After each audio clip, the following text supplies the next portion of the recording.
Bonsoir. Cet ouvrage, Dieu, la science, l'épreuve, il a un titre très clair, mais qui est également très alléchant et qui porte sur l'une des grandes interrogations existentielles.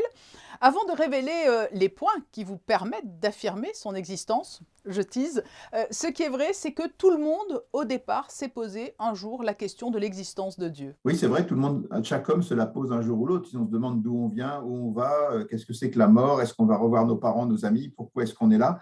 Donc, souvent, on se pose la question, mais le problème, c'est que beaucoup de gens pensent que cette question est indéterminée et si elle est indécidable, elle devient inintéressante, en fait.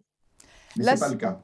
la science qui vient appuyer cette thèse de l'existence de Dieu, aujourd'hui, selon vous, a toutefois, dans un passé lointain, fait la démonstration pourtant qu'il n'existait pas Dieu. On peut s'apercevoir que sur la Terre, dans un passé un peu lointain, tout le monde a toujours cru en Dieu sur tous les continents, dans tous les siècles. Pourquoi est-ce que les gens croyaient en Dieu? Simplement parce que quand vous regardez l'univers, simplement le fait qu'il existe, mais aussi sa grandeur, sa beauté, son ordre, vous êtes naturellement amené à vous dire il y a quelqu'un qui a fait ça.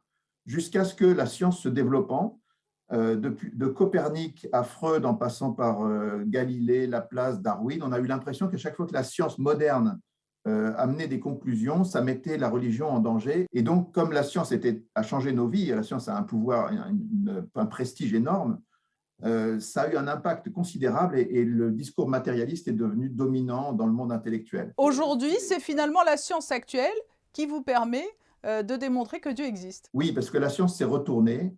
Alors, ça date du tournant du 19e au 20e siècle. Il y a toute une série de découvertes. Donc, la thermodynamique, la mécanique quantique, la relativité, la naissance de la cosmologie, la découverte du Big Bang et de l'expansion de l'univers, la découverte de la complexité en biologie et la découverte de tous les réglages fins de l'univers. Tout ça, ça a complètement changé la donne parce qu'en fait, ça conclut deux choses. Ça conclut d'abord qu'il y a un début, très certainement un début absolu au temps, à l'espace et à la matière, c'est-à-dire que le temps, l'espace et la matière sont liés, c'est Einstein qui nous l'a montré, et donc si ça a commencé à un moment, il y a bien une cause qui a permis cette émergence, qui n'est ni temporelle, ni spatiale, ni matérielle, qui est transcendante à cet univers et qui a permis la création de tout ça avec une puissance très forte, bien sûr. Donc là, on est vraiment déjà très, très proche de la définition de Dieu dans toutes les philosophies et les religions classiques. Et puis en plus, on s'est aperçu dans les 50 dernières années que les réglages des données initiales de l'univers et des lois de la physique et de la biologie sont complètement fous et que si ce n'était pas réglé de manière absolument improbable, on ne serait pas là pour en parler. Et donc, ça conclut d'une manière logique qu'il y a un esprit supérieurement intelligent qui est derrière les lois de la nature.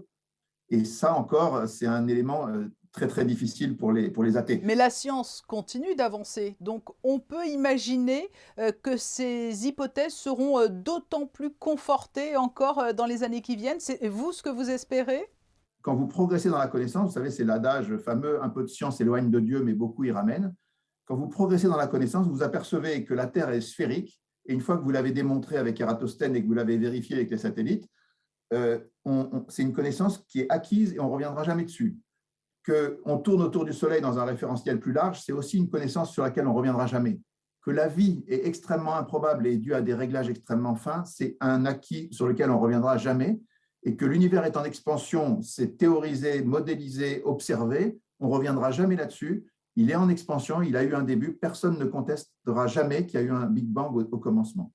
Voilà, ça ne veut pas dire qu'on sait ce qu'il y a derrière le Big Bang, ça ne veut pas dire que le Big Bang est le début de l'univers, ça ne veut pas dire plein de choses, mais on sait un certain nombre de choses sur lesquelles on peut réfléchir et on ne reviendra jamais là-dessus. Et c'est donc là que vous placez Dieu. Non, on place Dieu, Dieu est dans beaucoup de raisonnements, il est le créateur de tout à chaque instant, c'est-à-dire que si jamais il ne donnait pas l'existence à tout ce qui existe aujourd'hui, rien n'existerait. Donc ça, c'est la causalité verticale. Mais il y a aussi une causalité horizontale dans le temps qui fait que s'il y a eu un début à l'univers, c'est beaucoup plus simple.